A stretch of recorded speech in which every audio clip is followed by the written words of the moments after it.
Coreia, há 20 ou 30 anos atrás, esteve no Brasil, no IPEA, perguntando como é que o Brasil tinha aquelas taxas de desenvolvimento.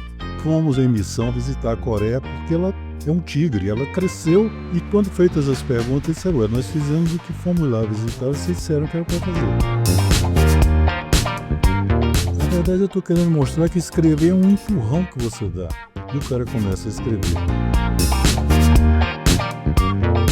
Uma das tarefas era pedir, escreva o que é que tem no bolso do coveiro. E eu fui contando, quando eu terminei de apresentar, eu disse, você tem um livro na sua mão, escreva. Como ele se chama, o sobrenome é Juvencio, eu pus o nome do coveiro de José. É assim que você resume.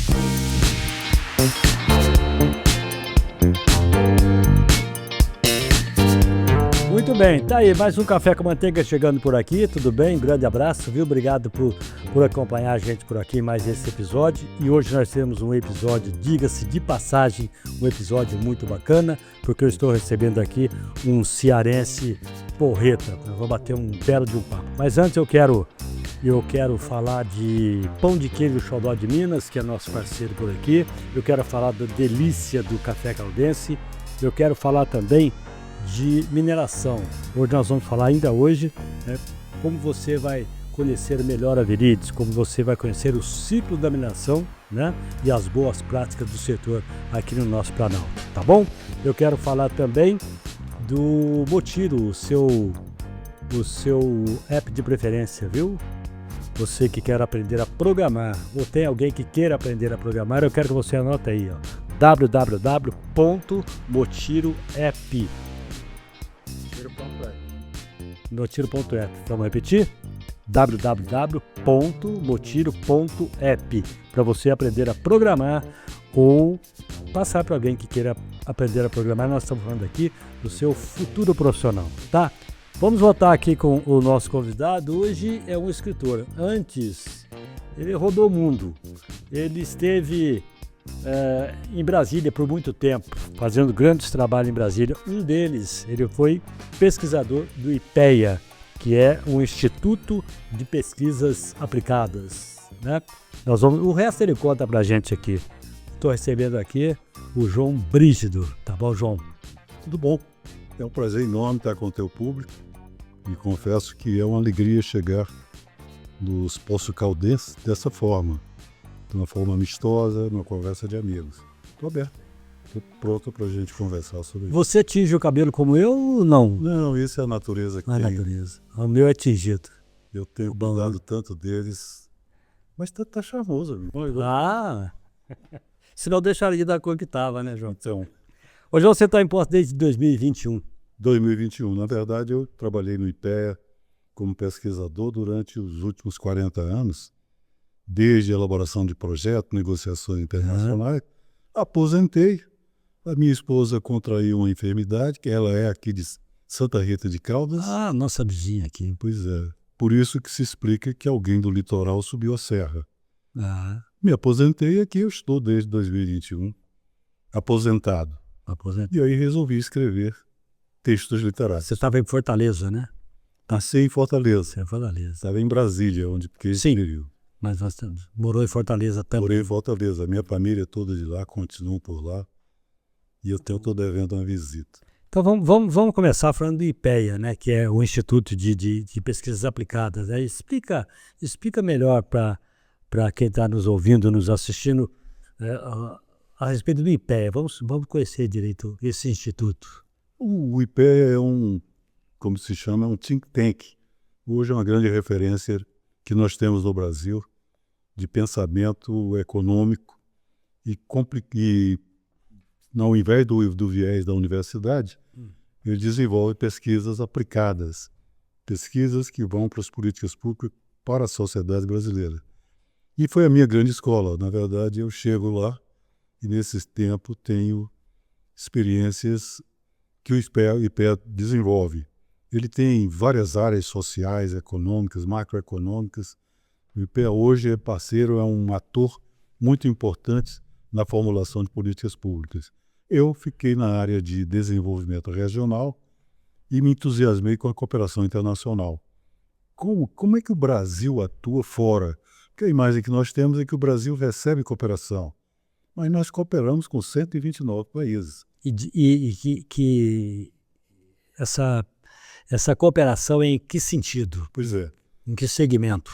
Nos mais variados possíveis. Nós vamos desde o minério, que o senhor está falando em terras raras, Sim.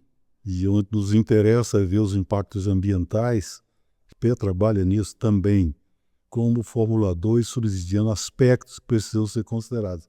Mas também, por exemplo, hoje o Brasil é um dos maiores produtores de trem de pouso de grandes aviões. Impensável, não se fala. Às vezes a gente pensa que o Brasil é isso aí. É isso aí e muito mais.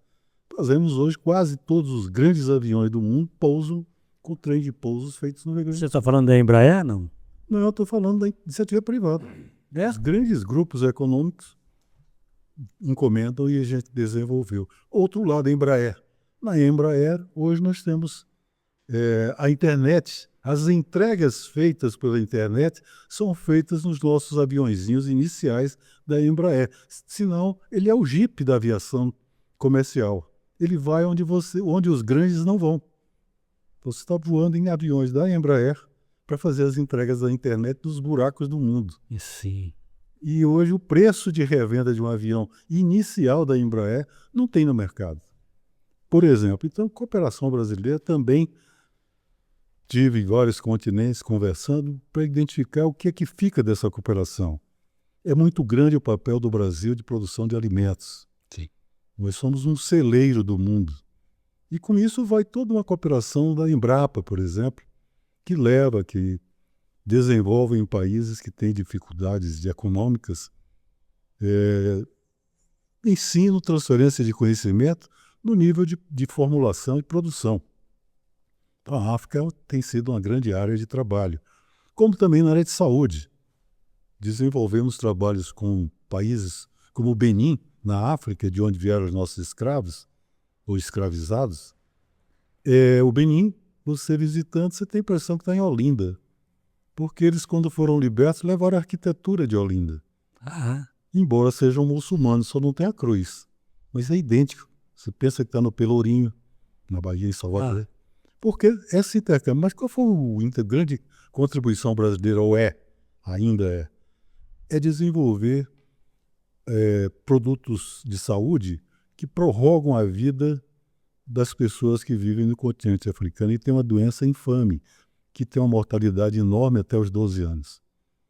Como a colonização catarinense, Santa Catarina, foi feita por grande parte de negros, vindas do Benin, desenvolveu-se lá um trabalho muito interessante que prorroga a idade de vida, o tempo útil dessas pessoas, e é uma contribuição fantástica que o Brasil faz com o Benin. Ora aula, intercâmbio de profissionais, e isso precisa ser... Os profissionais de todo, principalmente da área de saúde, né? Grande parte da área de saúde, de vacinas, ou quem trata com a população de baixa renda, porque a abordagem requer um outro tipo de chegada. Uhum. Você me falou que rodou o mundo, né? Você rodou o mundo fazendo exatamente isso? Primeiro conhecer, porque nós temos vizinhos de toda nacionalidade. Então era preciso conhecer com aqueles que recebem a cooperação como é que eles veem o Brasil. E o que é que resta dessa cooperação? Como é que aquilo fica com a população? Então eu precisava interagir com os colegas profissionais na área de planejamento, de estratégia. Como é que funciona a manutenção dessa cooperação? Gera dependência? Não. Como é que isso se multiplica? Então, com isso eu tive que ir à Índia, ao Japão, aos Estados Unidos, México, continente americano todo e África, para que a gente possa ir desenvolver como medir isso, sabe, Mar? É muito curioso, nós vivemos num mundo de moedas. Quanto custa essa cooperação? E o IPEA é basicamente econômico.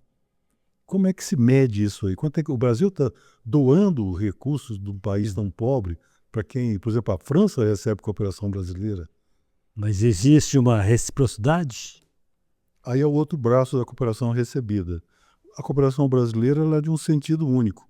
E ela se faz com mão de obra de técnicos. Sou eu que ia para lá, outros colegas da Embrapa, da Fiocruz, da Embrapa, Fiocruz, que iam lá do Instituto de Meteorologia, fazer no Benin, por exemplo, como é que você desenvolvia o código de endereçamento postal que não havia. Você leva o pessoal do Correio, do Ministério das Comunicações. Mas isso é um atraso no país. É uma coisa. Por isso que eles precisam da cooperação de quem fez isso. E se propõe a não vender, mas treiná-los para que eles desenvolvam e mantenham. E dentro dessa, porque quando você fala em cooperação, você passou por vários países, como é que eles veem o Brasil, já que tem esse relacionamento? Que vamos chamar até de uma troca, né? Sim. Não na totalidade dos países, mas como a França, por exemplo, você disse que recebeu, mas eu perguntei de reciprocidade e parece que não teve. Ou eu não entendi. A França tem institutos antigos e muito fantásticos que nos trouxeram toda uma tecnologia de cultivo do coqueiro, por exemplo. Como cultivar algumas doenças. O coqueiro é asiático. Veio pelo mar e foi desenvolvido no litoral brasileiro, o coqueiro gigante. Okay. E a pergunta é, como é que esses países veem o Brasil? Bom, primeiro, o Brasil é simpático. Um pouco de dificuldade na Argentina. Que aí Isso existe mesmo? Existe. Não entre os profissionais, mas a cultura não é à toa. É o povo, né, na verdade. E os políticos também, né? É. Porque, veja você, os trilhos que o Brasil utiliza foram definidos de bitola diferente da Argentina, porque a Argentina ia nos invadir. Com ficção. Então começa a ter uma diferença, você olha diferente. Mas o Brasil, por exemplo, no Caribe, eu trabalhei no Haiti, já com outro Brasil, com a missão de paz, aí você fica vendo que a música e o futebol ajudam muito nessa cooperação. O futebol está ajudando ainda? Agora só o Flamengo. Tá tão fraquinho. Sabe que o Neymar for lá, ajuda alguma coisa? Neymar... Mas ajuda, é simpático. O samba, a música. Você chega em Honduras, onde eu passei lá uma temporada, o cantor popular é o Roberto Carlos. Lá em casa também. Então ajuda bastante na estratégia de aproximação. E mais o jeitinho, sabe? Não é o tipo de cooperação nossa, além do conteúdo, do valor, a forma é muito igual, é muito parceira. Não é prepotente, não é impondo. Há uma negociação, isso termina dando certo. Pelo menos onde eu andei, certo? Isso tipo, porque está cooperando,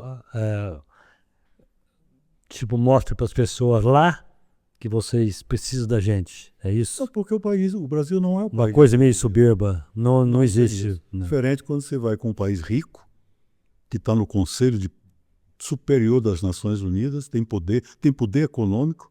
Você vai um Brasil que ainda é subdesenvolvido, tem pobreza, tem secas, enchentes, é muito parecido com o outro lado que está recebendo. Então falam a mesma língua, não tem prepotência, não se propõe a financiar e desenvolver. Pelo contrário, quer aprender. Muitas coisas aprendemos nessa troca de vivências. Muito bom. Vamos falar um pouquinho do Cobrade. Eu estou fazendo esse monte de pergunta para que as pessoas, porque depois nós vamos entrar, o João é escritor, e nós vamos falar de 2 livros. Aliás, vamos falar de um que já foi lançado, né, João? E vamos falar de um livro que ele vai lançar em junho.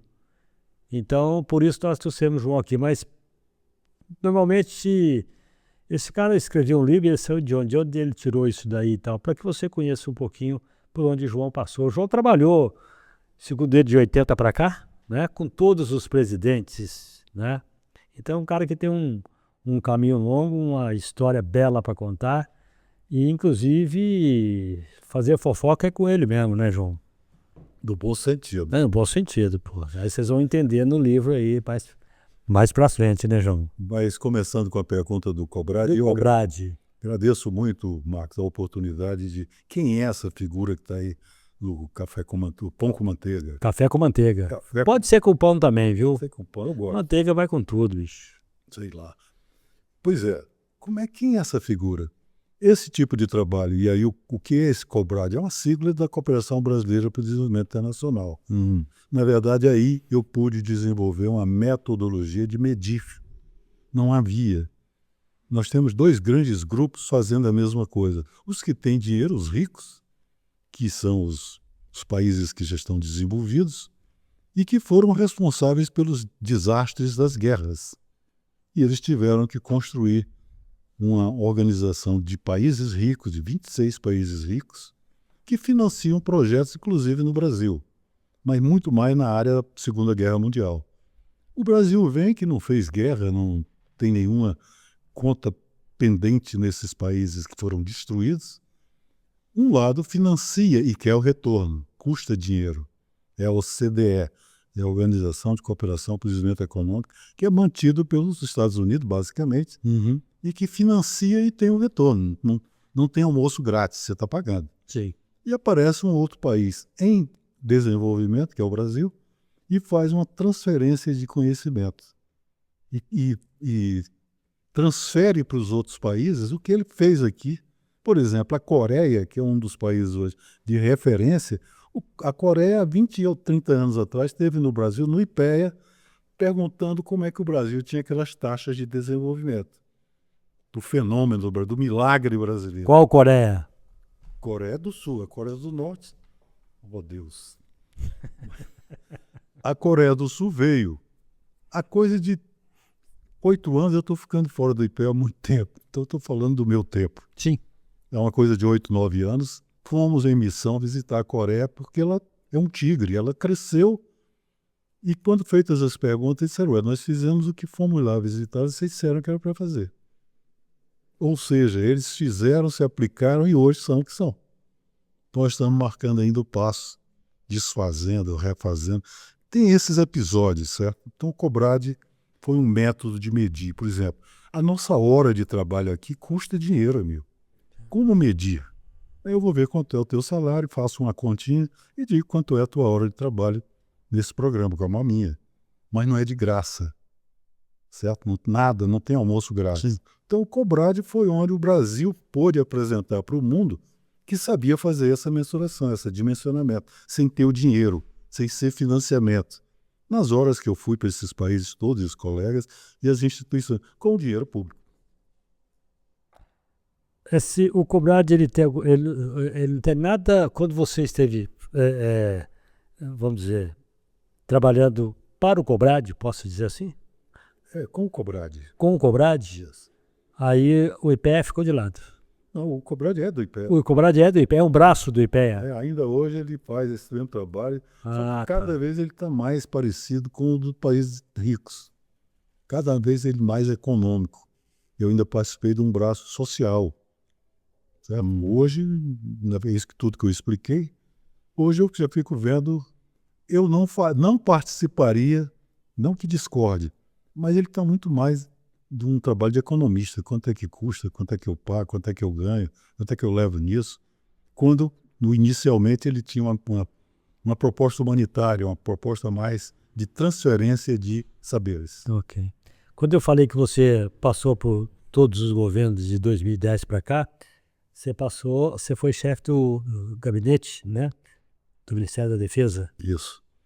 Depois do certo período, a gente começa a se mobilizar. É muito comum que a gente, do IPEA, seja cedido para as funções em outros órgãos. Eu trabalhei muito junto à Presidência da República e muito junto a outros órgãos do Ministério, por exemplo, na Superintendência de Borracha, onde eu fui desenvolver trabalhos de planejamento, de projeto, onde essa cooperação ocorre também dentro do Brasil. Como é que com a experiência do IPEA levaria? E aí eu cheguei ao gabinete presidencial, onde anualmente, constitucionalmente, o presidente da República tem que prestar conta do que fez. Então tem um relatório em que ele faz. E no início do ano, também ele faz uma proposta, os trabalhos legislativos só começam com a mensagem do presidente, olha, eu vou fazer isso. Eu tive a oportunidade de, com outros colegas, com a equipe enorme, fazer esse tipo de trabalho durante. E aí trabalhava com os ministros, com os presidentes, onde o Itamar Franco foi uma das pessoas que mais me sensibilizou como político. Uma figura que tem noção do espaço de poder do que é ser presidente. Itamar tinha isso. Nacionalismo. Como é que é? O espaço de poder que você tem nesse programa. Só você sabe dimensionar, eu não. Que você pode, não pode, isso sim. Itamar tinha isso. Além de uma coerência de ser um nacionalista. E mais, discutia o que eu levava com ele. Ele lia e discutia. O Itamar era um cara de centro-esquerda? Posso dizer que sim. É, né? É muito mais um nacionalista antiga. Ele acreditava que esse país não podia ficar entregue ao capitalismo internacional, financiamento. Ele acreditava que com esse tamanho, ou o Brasil era maior do que o desfiladeiro que ele estava querendo cair. Isso era o discurso do Itamar. Acreditava no crescimento do Brasil, nos brasileiros, do Brasil para os brasileiros. Eu era mais novo. Que ano foi o Itamar mesmo? Aí você Não lembra, né? pergunta para eu ser reprovado. É difícil guardar. Vê, Douglas, só vê se você consegue ver a gestão do Itamar, qual foi. Não. Então foi depois do Collor, né? Itamar Franco. Não me lembro exato. Porque eu fiquei meio magoado com o Itamar. Ele deixou uma taxa para aqui em Minas, nós temos a taxa do Itamar. Você conhece essa taxa? Não, conheço não. Você vai licenciar veículos, tem que pagar a taxa do Itamar. Foi ele que criou essa taxa aqui em Minas. Polêmico, é uma figura muito polêmica. Mas isso que eu estou lhe dizendo, o que distinguia? Ele lia. Certa vez eu levei um relatório desse que lhe falei e tinha dito que tinha sido feita a duplicação da rodovia que passa em Juiz de Fora, a BR. Uhum. Ele falou, não, pode tirar isso daqui que não foi não. Eu trato dos meus dentes lá em Juiz de Fora. Eu faço as minhas roupas lá. Pode tirar, não tem isso não. Não, mas é porque começou antes de você terminar de construir, isso se reportando ao ministro dos transportes da época. E eu ali de testemunha. Né? Disseram que foi na gestão dele, é? Não, disseram que já estava concluída a ida para o Rio e duplicação, onde terminou ocorrendo alguns acidentes históricos. Não. Então era uma figura que estava antenado no mundo dele, no mundo mineiro dele. Mas teve, fora a taxa, ele foi um bom presidente. Me lembro que ele... Veja bem, aí eu estou vendo pelo meu... ele me ajudava quando tomava a lição dos ministros. Aham. Outros, por exemplo, de memória não muito elogiável, determinavam as coisas, certo? O Itamar era mais aberto, como proibia alguns ministros de entrar na sala dele. Proibia, Mas aí eu estou fazendo inconfidências que eu não provo. Tá bom. Então não vamos tocar para frente, não, deixa quieto. Deixa quieto. Deixa lá. Você foi professor na Universidade de Brasília. Fui. Lecionou o quê? Eu levei essa experiência para a Universidade de Brasília na área de cooperação internacional. Então eu fui conversar com a graduação de Relações Internacionais durante algum tempo, uns 3 anos, onde a metodologia, a discussão de como trabalhar, de como formular isso, de como trabalhar com outras abordagens brasileiras e do exterior, e isso como alunado com a questão mais prática e não teórica. Uma coisa é você ver os pressupostos, como é que o Kissinger negociava com os chineses, muito bonito, e como é que o Brasil se articula com o Uruguai, com a Argentina. Então, isso foi fantástico, essa experiência de ensino, porque a linguagem era em cima do que estamos fazendo, fizemos isso. E era uma forma de valorizar o trabalho dos técnicos brasileiros, que eu acho meritório. Vamos voltar um bocadinho ali nas tuas andanças aí pelo mundo. Qual foi o país que você, naquela época de cooperação, de IPEA e tudo mais, qual foi o país que você gostou de trabalhar e qual foi o país que você não gostou? Eu acho o México fantástico, eu acho o México muito parecido com a gente, sabe? E mora muito perto de Deus. Ele tem fronteira com os Estados Unidos. Então, o México foi um lugar, e outra coisa, grandes experiências brasileiras estavam lá. Alguns projetos desenvolvidos com projetos feitos pela Sudene no Nordeste brasileiro, que me fiquei extasiado. Puebla Project é um projeto de desenvolvimento regional para enriquecer as populações marginalizadas. Era o que eu fazia no Nordeste, era o que eu fazia na época que estava começando essa vida infame de pesquisador. Infâmia? Você sabe que... O México foi um país que me marcou muito. Sabe? Com o México, né? Eu gosto muito, eu não conheço o México, eu tenho vontade de conhecer. Por incrível que eu tenho vontade de conhecer a Argentina, viu? Tenho muita vontade de conhecer a Argentina. Minha filha teve lá, acho que mais de uma vez. Ela A acha Argentina não é Buenos Aires. Buenos Aires é a província rica que paga tudo. eu acho que ela teve exatamente lá, em Buenos Aires. Isso é mais ou menos como você dizer que conhece a França porque foi a Paris. Os parisienses falam francês, mas são insustentáveis. Conhece a Itália porque foi a Roma, né? Isso. É. Mas Mas ela achou também o povo lá meio cascadura, né? Na Argentina. Então eu tenho assim, em 1970, quando o Brasil foi campeão pela primeira vez, que eu achava que não tinha nada melhor que o Brasil. Eu tinha, acho que 9, 10 anos, talvez um pouco mais. Eu via os mexicanos torcendo para os brasileiros, sabe? Fazendo festa com os brasileiros. Eu achava como é bonito. Eu falei, mas que povo bom esse povo. E de lá para cá eu gosto muito do México. E eu conheço a esposa de um amigo meu por telefone que chama Gabriela. Não me lembro qual cidade do México que ela mora. Uma pessoa espetacular, sabe? Assim. Amigos meus que já conhecem ela de lá. Fala que ela é uma pessoa muito boa. E eu conheci por telefone, né? Dos negócios que eu estava tratando com eles aí.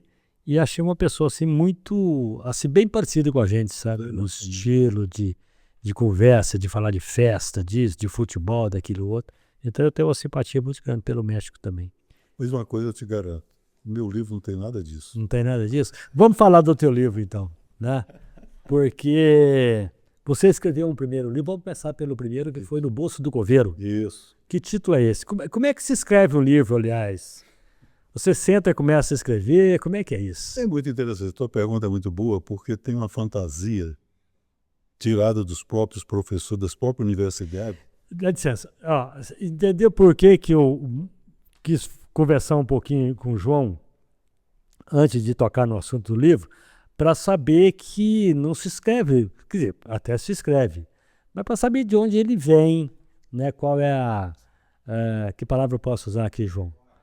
Qual é o repertório do João, né?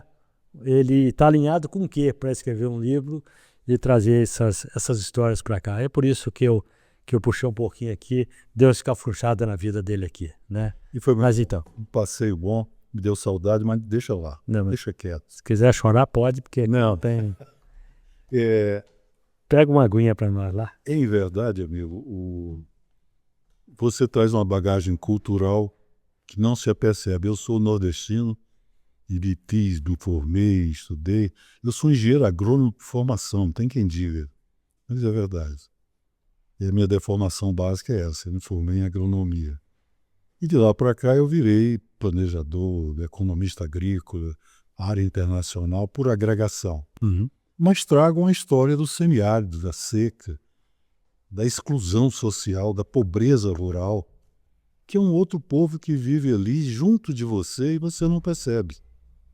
O outro mundo, eu aprendi ainda na escola, está ali. Aquele é o outro mundo, das secas, das imigrações. Então, quando eu me aposento, fujo da Covid e venho para Santa Rita de Caldas, fugindo do vírus, eu não sabia que o vírus já estava lá, esperando. Mas ali eu fiquei uns 4 meses e comecei a imaginar, gente, eu preciso registrar, comparar que o Brasil rural é muito parecido. Falam, é um povo que se conhece sem viverem juntos. Então eu comecei a ver as perseguições políticas, a falta de oportunidade que você não tem na cidade e não é problema teu, e sim das políticas públicas. Então você fica, a grande atração na época que morei lá, era a matriz de divulgar quem morreu, e até a linguagem do morto eu não entendia. Zedoca, filho os codinomes de uma cidade pequena é assim que se divulga. E eu comecei a imaginar um personagem que estudou e queria crescer na vida e, desgraçadamente, arranjar um emprego no gabinete do prefeito da época. Tudo aí é ficção. Eu misturei muito da minha vida com a ficção. E elegi um cidadão chamado Juvencio, que é o personagem Juvencio. Juvencio. E ele é que faz essa história. Ele começa no gabinete do prefeito Depois há uma troca política e ele termina Coveiro, por perseguição política. Entendi. Como ele era funcionário público, ele vai para onde o prefeito manda. Eu conheci um que aqui que colocaram para cuidar do jardim. Você vai ficar aqui cuidando desse parquinho aqui.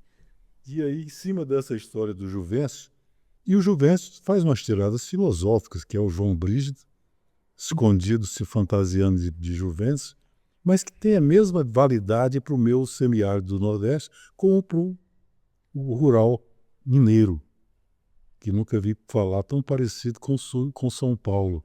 Sul de Minas, o dialeto que fala aqui não é o de Belo Horizonte. É porque nós temos uma influência muito, principalmente em Poços, né? Estou falando, nós temos uma influência paulista muito grande, né? Mas veja bem, esse é o Brasil do interior e o Brasil Diversificado, né? muito diversificado. E aí escrevi com o Juvencio, a saga do Juvencio, querendo deixar de ser coveiro, que nunca foi, até virar um facilitador do ensino à distância e trabalhar na Secretaria de Educação, onde todo mundo é professor. O cara teve assim, então, né? Teve lá.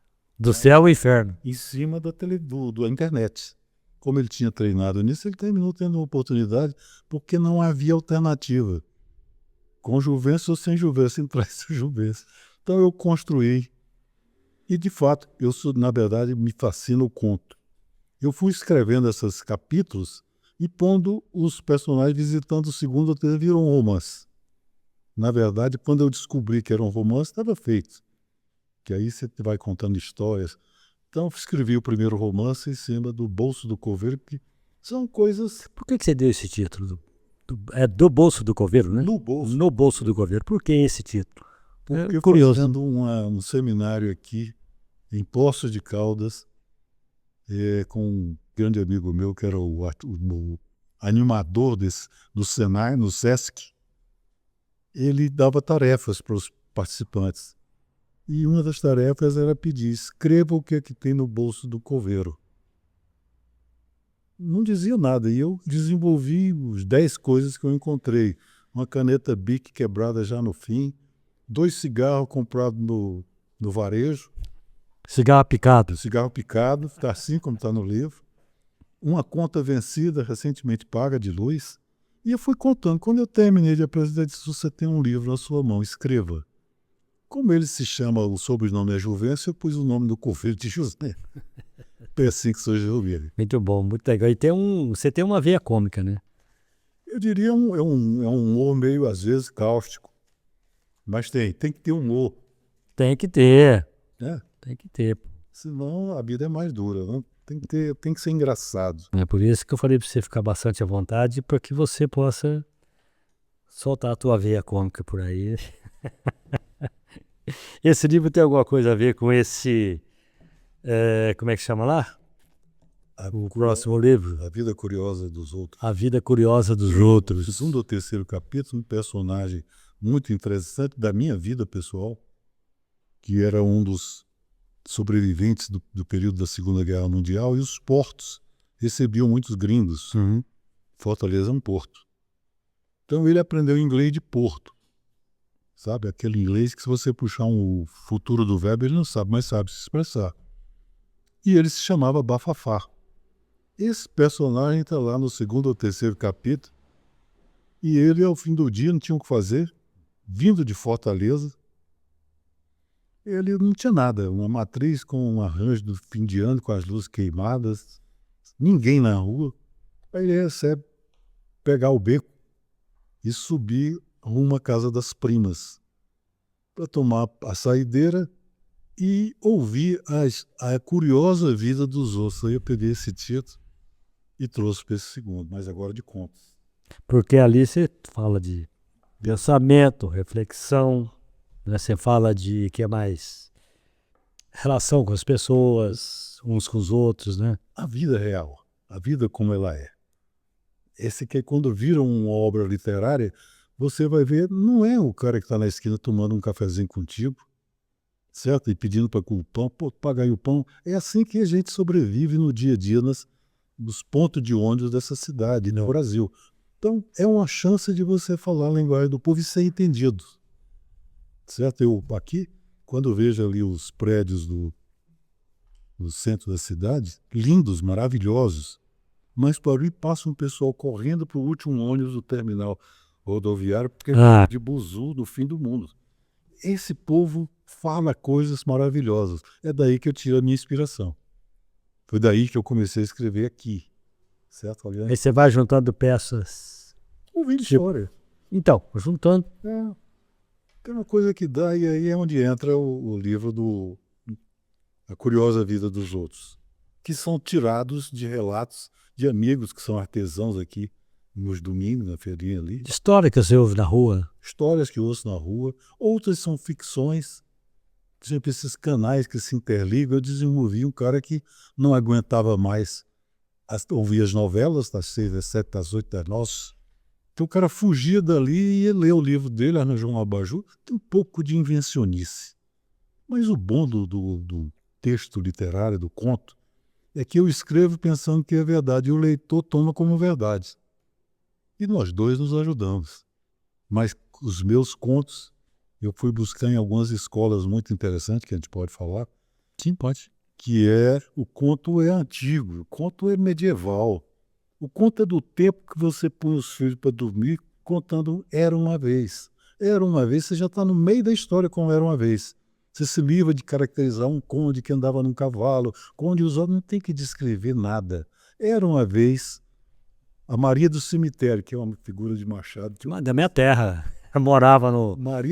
Pois é, vou lá e falar para Maria do Cemitério. Morava no túmulo, né? No túmulo. Quer dizer, figura riquíssima, vereadora. Como é que você conheceu essa? O mundo é pequeno. Como é que você conheceu a Maria do Cemitério? Te conto também. Mas veja bem, são essas figuras que têm forma própria, que o outro ouve, que leva a entender como é que a pessoa mora no cemitério. Ou que você está me perguntando. E o local, né? Como é que você conheceu a Maria do Cemitério? Pois é, te conto já. Mas essas coisas me invadiram. Histórias fantásticas, histórias acontecidas aqui, onde o meu compromisso ético é de não dar os nomes. Sim. Mas tem fundamentos. Mas da Maria você deu. A Maria do Cemitério você deu o nome. Pois é, mas eu não está no livro. Ah, tá. Foi um grande amigo meu lá de Machado. Você se inspirou na Maria do Cemitério? Pô, nem me lembrava. Então, mas deixa eu te falar uma coisa. Nós brincamos aqui falando de fofoca, mas o teu livro, então, na verdade, ele não faz uma fofoca. Ele conta o cotidiano das pessoas, né? Você chegou no ponto exato, que é isso que eu ia te dizer. O conto veio da Idade Média. E, na verdade, era a linguagem. Depois, por exemplo, o Machado de Assis é a grande figura de referência do Brasil.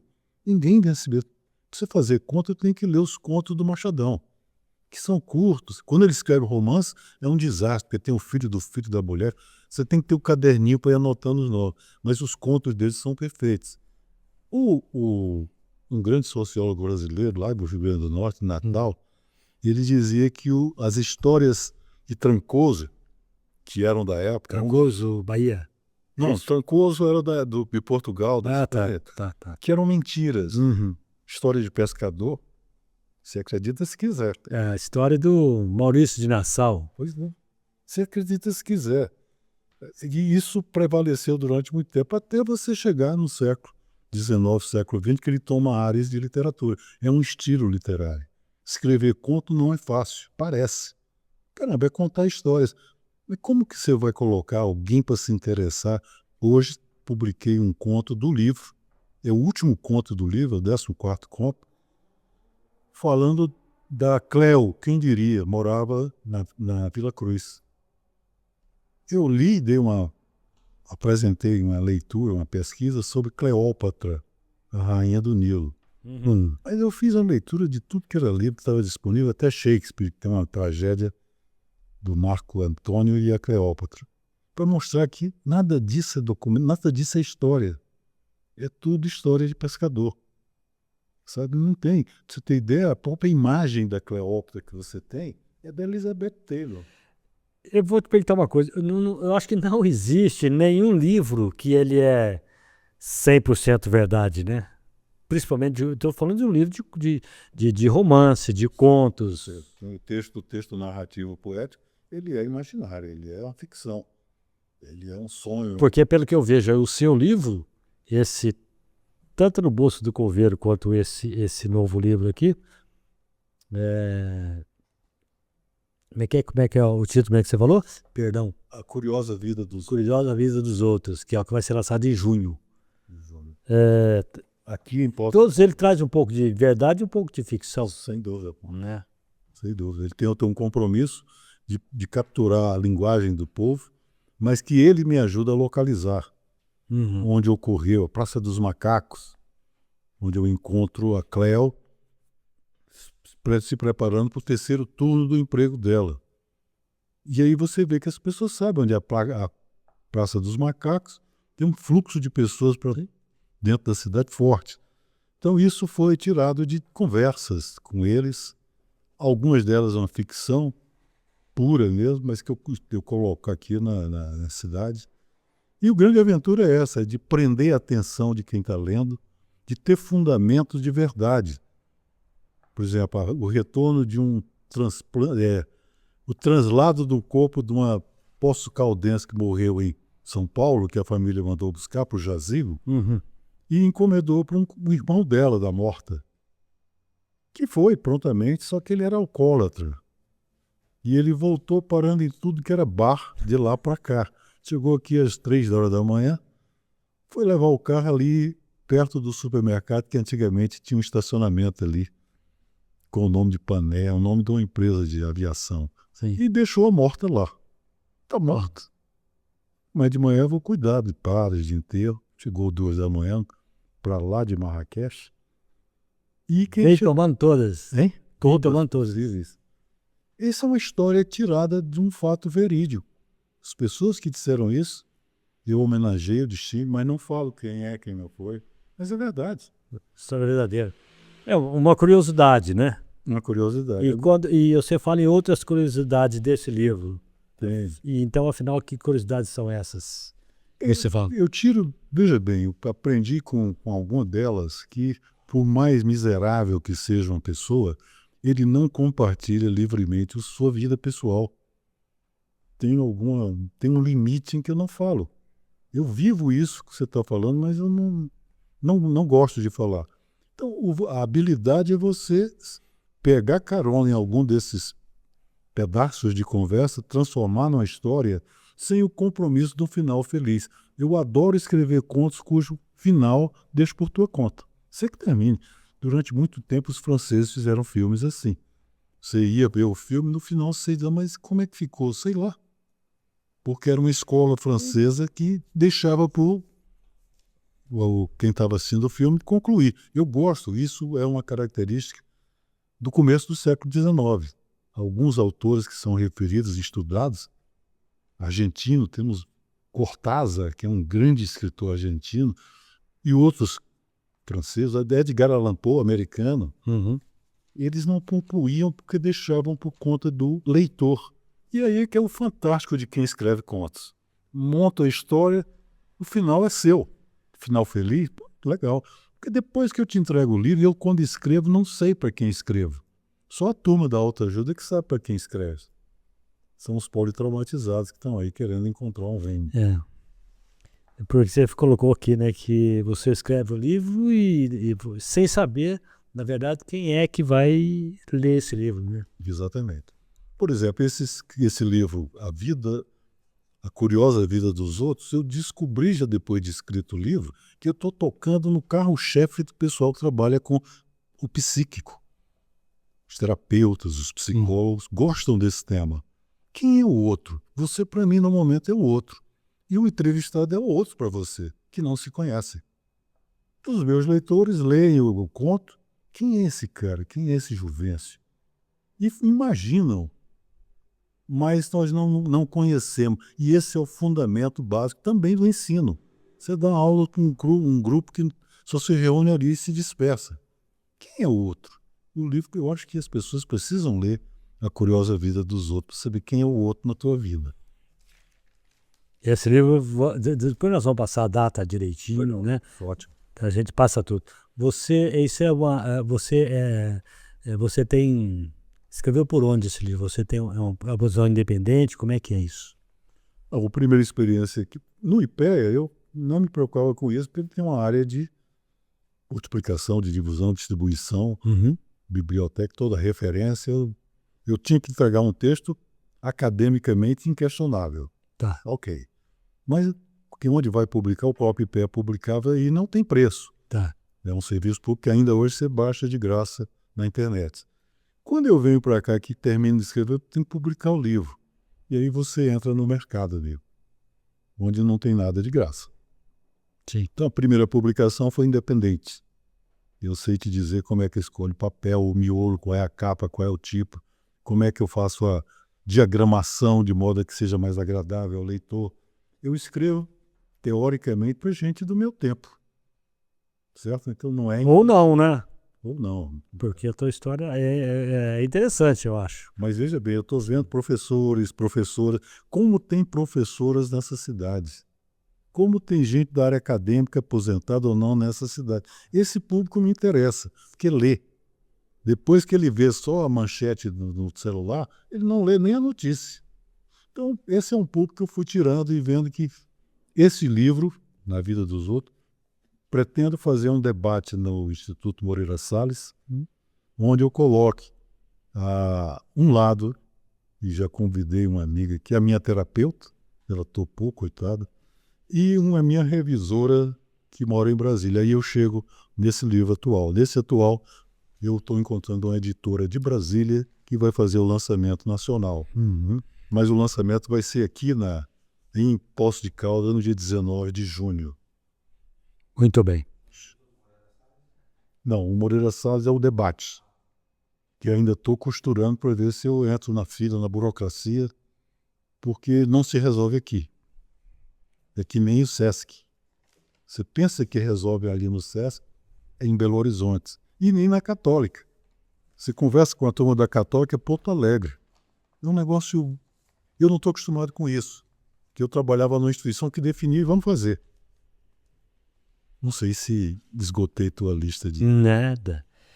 Toma uma água aí que eu vou aproveitar a falar dos nossos parceiros aqui e vou começar falando desse delicioso pão de queijo que tem cheiro, gosto e sabor do pão de queijo. Quando a gente fala de um pão de queijo que tem cheiro e gosto do pão de queijo de verdade, é aquele queijo que vai queijo de verdade, que não vai essência de queijo. É assim que o Xodó de Minas está no mercado, juntamente com o Café Caldense, que tem outro produto que tem cheiro, gosto e sabor de café. É o chamado café marrom. Café preto é café que tem mistura. Né? Café marrom é o puro e verdadeiro. Aí com ele veio o especial gourmet, veio um Monte Fé. Você vai encontrar esses produtos na Casa do Açaí, aqui na Rua Junqueiras, do lado da Câmara Municipal, do lado do Passo das Águas ali. Você encontra o pão de queijo Xodó de Minas e o café caldense, tá? Na Junqueiras 484. Ok? No mercado municipal também você encontra na loja 17, o box 17, perdão, na entrada principal do mercado. Terceira loja, box 17, olhou à tua esquerda, você já está ali de cara com os melhores produtos. Pão de queijo, Xodó de Minas e o café caldense, especial gourmet, que é da mesma linha, e o Monte Fé também, tá? Caso você não encontre, procure no seu supermercado, na padaria, na mercearia, na loja de conveniência, cobra lá do seu gerente, tá? Eu quero aproveitar a falar do Botiro, o app que te leva para o caminho profissional. De repente você quer aprender a programar, ou tem alguém que queira aprender a programar, anota aí, www.motiro.app. É divertido, é de graça e é muito fácil, viu? www.motiro.app, para você aprender a programar de graça ou para passar para alguém que queira aprender a programar. E vamos falar também, vamos dar uma desmistificada na mineração. A mineração ela não começa e nem termina na extração. Antes existem estudos, o licenciamento, aí durante a mineração existe o controle e o monitoramento. Ali, acima de tudo, a tecnologia, principalmente a tecnologia de hoje, né? Aí depois é que vem a recuperação de áreas, né? É um ciclo longo e um ciclo regulado também que busca equilibrar desenvolvimento econômico, meio ambiente e sociedade. Então, para você conhecer mais sobre o ciclo da mineração e as boas práticas do setor de mineração, você pode acessar a Viridies. Anota aí, viridesmineração.com.br. Vou repetir para você, viridesmineração.com.br. Você vai conhecer tudo sobre o ciclo da mineração com responsabilidade. A mineração, a Viridies minerando junto com a sociedade, junto com a comunidade, tá? Assim você fica por dentro de tudo, tá? Nós hoje estamos recebendo uma visita bacana, né? O cearense de Fortaleza. Hoje o mineiro de 5 anos já, né, meu irmão? Já tomou água dos macacos? Capaz. Já tomou? Isso já sim que eu... É por isso que você está aí há 5 anos. Agora não vai embora mais. Nem quero. E ele veio de Fortaleza, veio de Brasília, na verdade, né? Sim. Brasília, Fortaleza, Brasília, Santa Rita de Caldas e Poços de Caldas. Essa foi a roda de fuga. Essa já deu, né? Você fez esses contos, você fez uma homenagem para Poços de Caldas, é isso? Sim. Tá? Assim, fala um pouco o porquê que você fez assim. Para a cidade, para as pessoas, o porquê disso? Primeiro, é uma região muito bonita. É uma paisagem que ressalta aos olhos, certo? E como todo lugar do mundo, tem algumas ficções que me fascinam. Entender o que é que o mineiro ou o habitante daqui chama de sul de Minas é uma abstração. Por exemplo, quando se fala em terras raras, você começa a colocar dentro do vulcão que não é do vulcão. Porque as terras raras ocorrem em areias, em minérios, onde talvez sejam uma das grandes fronteiras para nós, para a região. Mas quando você pede para um mineiro de Poços de Caldas falar o que é o sul de Minas, ele vai para Mantiqueira, que não é sul de Minas. Serra? Não é? É uma referência, mas não é daqui. Ele desce para São João, que não é do sul de Minas. Sazão da Boa Vista. E isso me fascinou, me desafiou muito. E é o que eu pretendo fazer, porque essa cidade tem a serra que você escolher é um remanescente da Mata Atlântica. E essa Mata Atlântica tem um valor botânico fora do comum. E eu trabalhei na cooperação com os ingleses no Jardim Botânico de Londres. A minha ideia era fazer uma cooperação de estudantes de lá e daqui. De modo que a gente pudesse ter, assim como uma semana de meio ambiente no Horto, por exemplo. Mas eu não me proponho a ser nem vereador, nem diretor do Horto. Eu estou querendo ser um facilitador disso. Daí eu comecei a dizer, gente, que gente interessante. Eles cultuam um passado que está aí.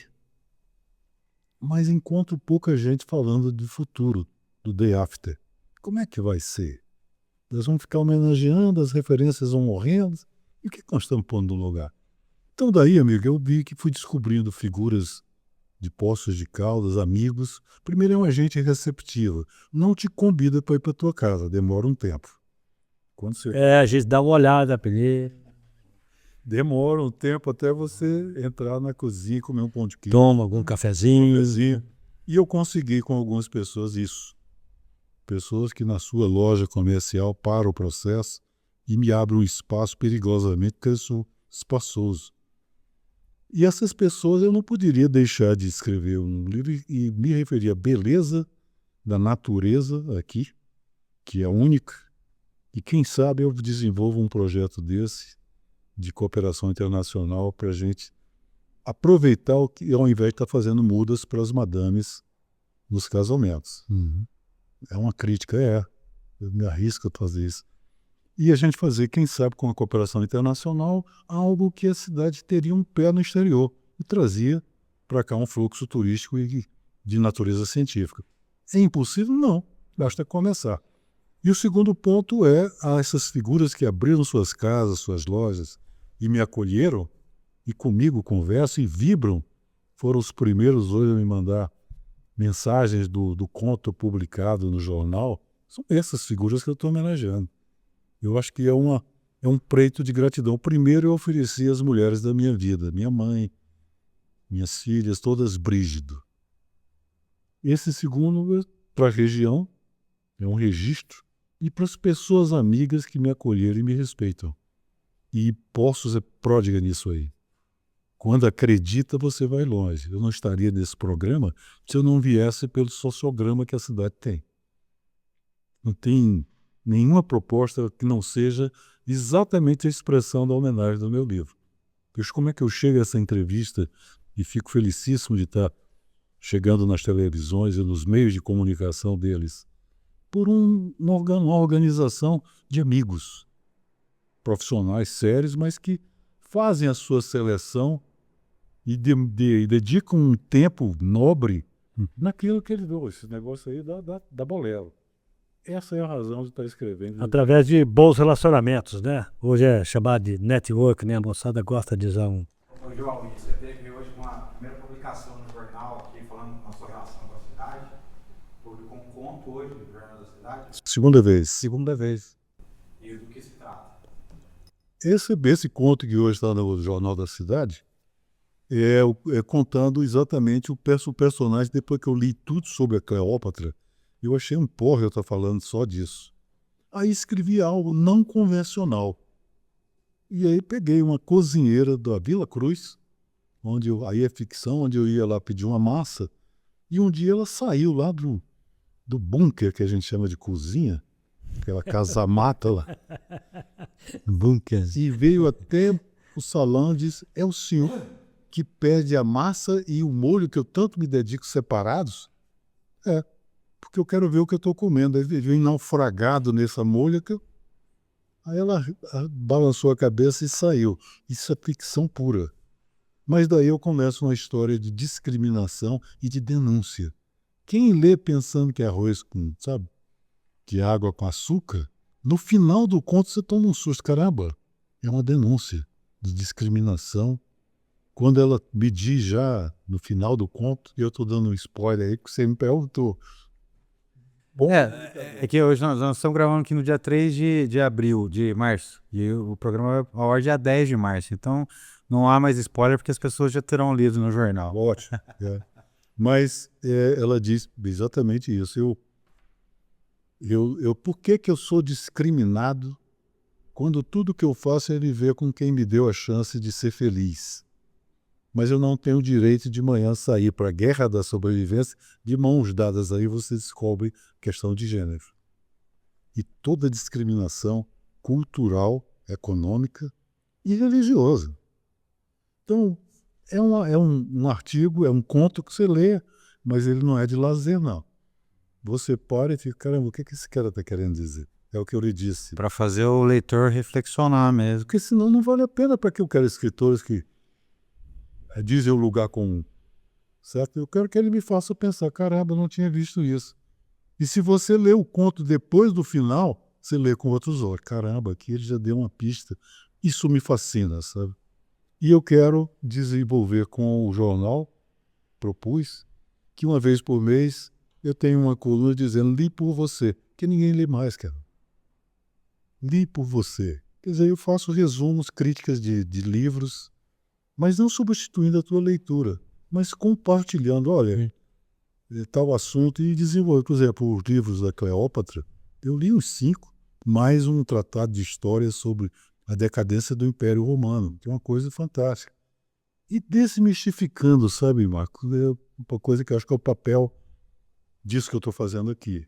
O mês de julho, nosso, é uma homenagem a Júlio César, imperador romano. Sim. O mês de fevereiro tem uma semana, tem 4 horas a mais e algumas outras horas, criação do Júlio César em Roma. Como é que chega hoje aqui? A marcação do tempo ocidental vem de Roma. Então não era só um bandido. A livraria, a Universidade de Alexandria é um marco na história da humanidade. Cleópatra.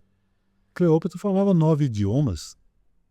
Mas você só tem a Messalina, a mulher, sabe, a mística, a rainha do Nilo, mulher que tinha atividades de sedução maravilhosa. Isso é tudo fábula. Alguém tem que falar isso. Não estou querendo contrapor a história, não. Mas o livro que vem aí fala disso também. É que tudo existe existe isso daqui, mas existe algo mais lá na frente, né? Não é verdade? Acabei de receber aqui da sua assessora literária a publicação hoje do Jornal da Cidade. Cléo, quem diria? Morava na Vila Cruz. Muito legal. Depois eu vou ler com calma. E quero sua opinião. Sem dúvida, terá. E uma pergunta. A Feira do Livro aqui, o Fliposso, participa como autor, como leitor ou... Eu vou lá, eu gosto de umas comidinhas gostosas. Mas eu perdi os prazos. E o que eu tenho feito é o seguinte. Eu creio que tem lugares onde você faz negócios. Tem lugares onde, como esse programa, com essa entrevista, que para mim é o valor imenso, o valor vai comigo, e não o que eu viesse a pagar. Então a Feira do Livro, eu acho que é um lugar maravilhoso para você fazer, reproduzir essa entrevista lá. E as pessoas que se mobilizem, até porque desta vez eu não vou ficar vendendo livro, a minha editora vai resolver isso. Ou vem para cá, que já não consegue, as barracas estão. Mas é um lugar fantástico, é um polo de leitura que está ali, agora o livro está ficando caro. E eu acho que essas brechas, a minha ideia é ficar lá no espaço dos autores locais e mostrar a capa do livro, ó, saindo isso, mas não para vender. Certo? Eu acho que tem outros canais de comercialização do que o... Você quer mais apresentar o teu livro, que as pessoas conheçam, né? Fazer um network ali e tal. Colocar umas perguntas, eu quero que esse cara, eu queria ouvir esse cara de novo, quem sabe, né? Mas é por aí mesmo. Vai dando alguns passos, né? E ir pra frente, né? Bom, o meu chefe, alguma pergunta aí? Tá de bom tamanho? E aí, doutor? Então, muito obrigado, eu tenho que agradecer o clima que criou, a espontaneidade de falar de tantas coisas, a chance de reconhecer onde eu comecei lá como pesquisador, mas eu estou apostando muito, por exemplo, eu menciono aí que fiz oficinas de criação literária aqui, mas eu tomei uma lição muito grande, as pessoas não leem. Não é que eu vou discutir o processo criativo de quem não lê. Ele vai lá contemplar, elogiar, pô, esse João sabe saber tudo. Os piratas dos trapalhões. Não. Na verdade, eu estou querendo mostrar que escrever é um empurrão que você dá. E o cara começa a escrever. Aquela hora que você está lá e começa a viajar nas tuas ideias, essa é a hora de você anotar algumas coisas e depois articular. Esse é o objetivo da oficina. Estou vendo que estou fazendo o contrário. Quem sabe eu apareço por aí, mas eu preciso de algum lugar para fazer isso. Certo? A oficina criativa, onde você motiva e de graça. O autor e também. A ideia, de possível, seria em escolas, onde você botasse a molecada para pensar. Uma pergunta boa, por que os chineses querem ir para a Lua? Só um passeio exótico? Porque eles querem energia, não? Eu esqueci o nome do... Não é isso? Pois é, a ideia é que você, a partir daí, diga, cara, nós temos oxigênio aqui, ó, para dar e pão pau, mas o oxigênio rapidamente se perde.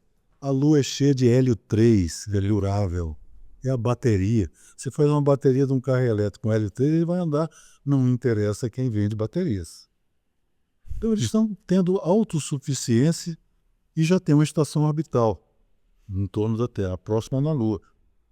O que é que eles querem com isso? Não é competir com ninguém. Não, eu quero ter acesso a uma fonte de energia durável, sustentável, o L3, entre outras coisas, certo? Como vender o resto da indústria automobilística chinesa para nós, que adoramos comprar carro dos outros.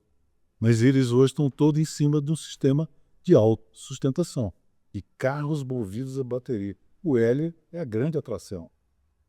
Mas eu sou muito grato à oportunidade. Muito obrigado, Nunes. Obrigado. Hoje nós podemos falar só escritor, né? Como? Escritor hoje. Hoje está fora do IPEA, está fora de tudo, né? Escritor. Então, o escritor já está no seu segundo livro. Primeiro, achei um nome muito interessante. Você ficou de me contar a história, como é que você conheceu a Maria do cemitério. Não me contou. Gravando ou tá fora? Não, conta, grava. Não quero todo mundo saber. É da minha terra. Meus amigos, olha a voz de FM. Eu nessa história que eu estou lhe dizendo, quero fazer com Poços de Caldas, eu fiz com Machado. Eu fui a Machado, na escola técnica, e motivei uma cooperação com Israel. A escola técnica, na época, era agropecuária. Eu disse, gente, eu trago o pessoal de Israel aqui, mas eu vou levá-los lá para vocês verem como é que funciona a economia agrícola de Israel. Como é que esses caras vendem suco de laranja se eles não têm um pé de laranja? Eles levam a laranja do Brasil liofilizada, colocam água, e não tem água. O Jordão é um grande salgado. Então eu vim a Machado, conversei, conheci alguns professores. Da escola agrícola. 3 professores que davam aula à época, e fiz uma amizade enorme com um deles. Os outros 2 sumiram, são de município Bandeira do Sul. Tá, de outra cidade. Cidade colada ali. Coladas, vão ali e vão embora. Mas o outro não. E aí, com isso, fiz um curso de elaboração de projeto em Machado, de graça. Nada de município na escola. Tentei fazer em Santa Rita. A primeira pergunta foi que o prefeito me perguntou se eu tinha domicílio eleitoral lá. Eu disse, não, amigo, nem quero. E já vou até tirar do meu projeto. Aqui, quando eu fui ao Horto Florestal, automaticamente houve uma crise. Demitiram, outra crise. Não voltei, estou voltando agora lá para ver se tem clima de bater o papo. Mas é um caminho que eu tenho ainda referências aqui e fora. A União Europeia faz tranquilo. Eles querem sair de capitais. Chega de ouvir o cara que aprendeu com eles, fala igual, fala inglês, francês. Eles querem vir para o chão. É o que eu estou imaginando fazer, sabe? Mas aí conheci a Maria do Cemitério. 1 metro de mulher, que grandona. É. E fui conversar lá no cemitério. E achei incrível as histórias dela. A propósito, depois que ela foi vereadora, mas na época não era. Ela chegou a ser vereadora? Foi vereadora de Machado. E você veja como... E outras figuras. Ela faleceu, né, na verdade. Zé da Areia. De lá também? Zé da Areia de lá. O Zé da Areia vendia a areia do rio, que é crime ambiental. Uhum. E no mais ele dirigindo o Fusca, parava no meio ali da cidade. A cidade é um sobe e desce. Ele parava, pode sair todo mundo daqui. Ele dizia que o carro estava repleto de espíritos do mal. Eu achei aquilo. Aquilo cabe num conto, não precisa nem elaborar muito. Para fora, aqui não. Ele estava se referindo a uma linguagem com os espíritos.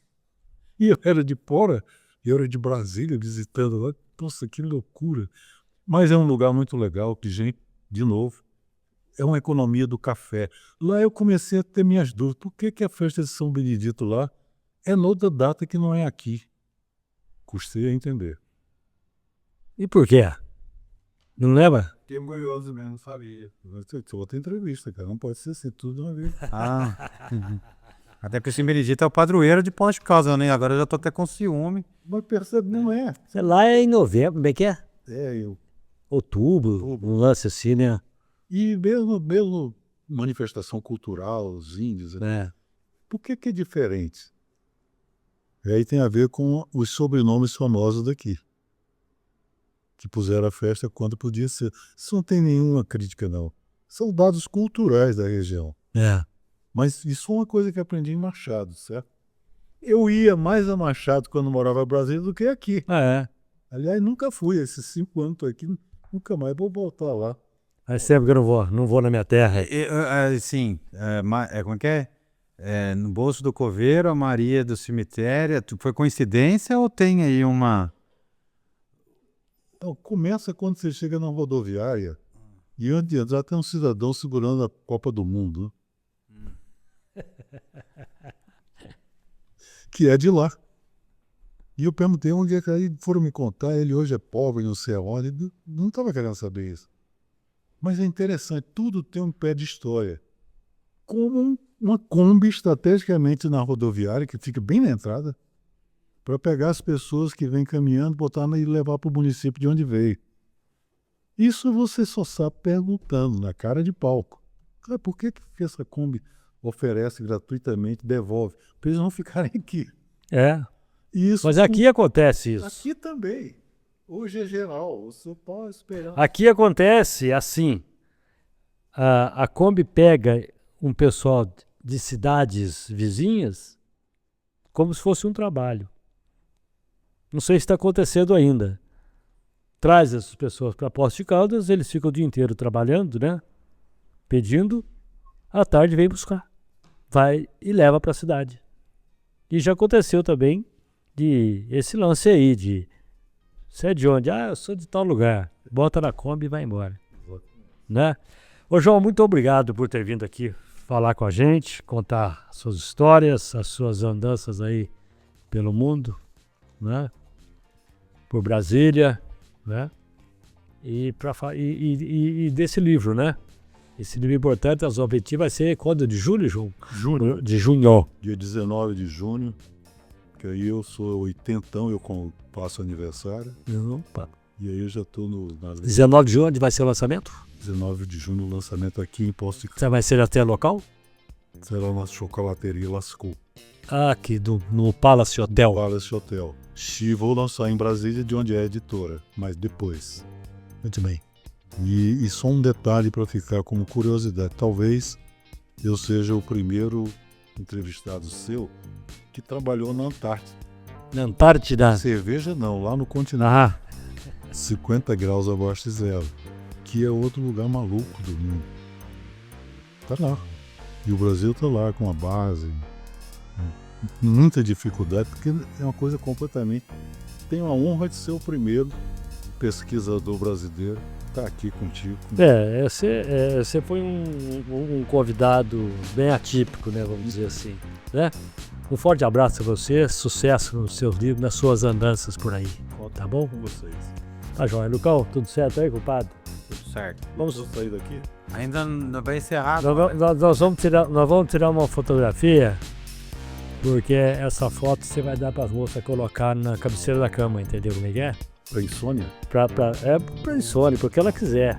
Serve para muita coisa. Maior prazer. Eu quero agradecer aqui a companhia do Pão de Queijo Xodó de Minas, do Café Caldense, da Viridies Mineração e do Motiro, o seu app, de preferência o seu app que é o caminho seu profissional, tá? Quero que você anota mais uma vez aí, www.motiro.app.